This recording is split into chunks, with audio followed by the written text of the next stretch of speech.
to me personally, there was no elaborate moment where being an artist or wanting to be an artist, you know, was just solidified for me. I just love the art form so much that I would do this if I was never popular. It wouldn't matter if everybody hated it, because it's therapeutic for me, and I love to write it out, and I love to just see how much better I can get. You know, being an artist has so many perks because I can spread a positive message to millions of people and never leave my living room. I would do this in my room every day if no one knew me. And I would be just as good, maybe even better, if I didn't have to worry about a world who cares and thinks about so many stupid things that don't even really matter. Maybe I would be 20 million times better than I am now, which is scary. I got this good the time that I spent alone, just in my room writing with no one to bother me, not having to live up to, he can't make a song, not having to be better than any other rapper because they had more views on Vivo.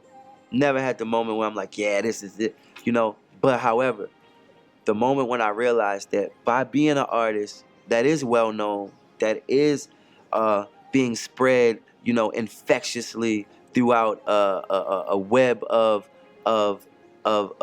spiraling information, you know, shooting and leaping across oceans to people's living rooms.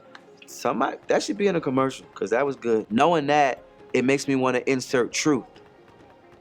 So now, the truths that I know, that I've come to be self-evident, did someone say that? You know, those are the things that I want to give, and that's the reason why being an artist, to me now, is special, because I could deliver a message to people who I never would have known existed, nor would they know that I existed, and I get to help them.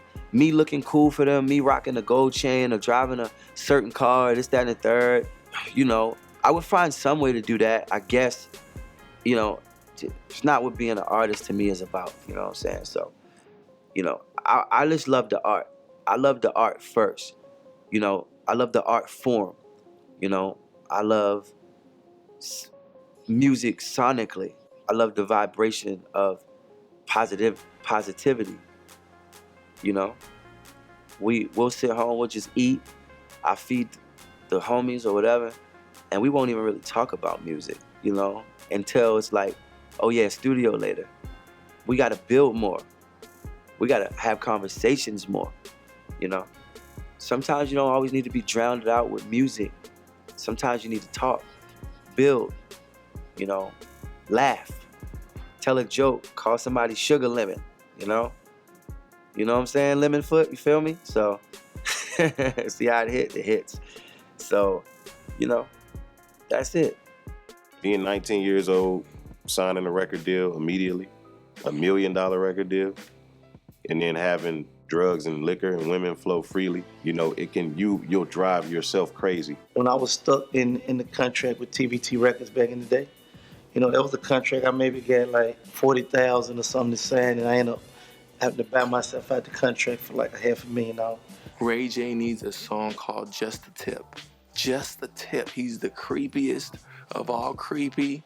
He's got all these women. We gotta do this record, and we did. That's like a priceless time right there. We was in the next room over making a demo to get signed to Bad Boy, and Hov was making Reasonable Doubt. I mean, we used to be in the pool room at the same time,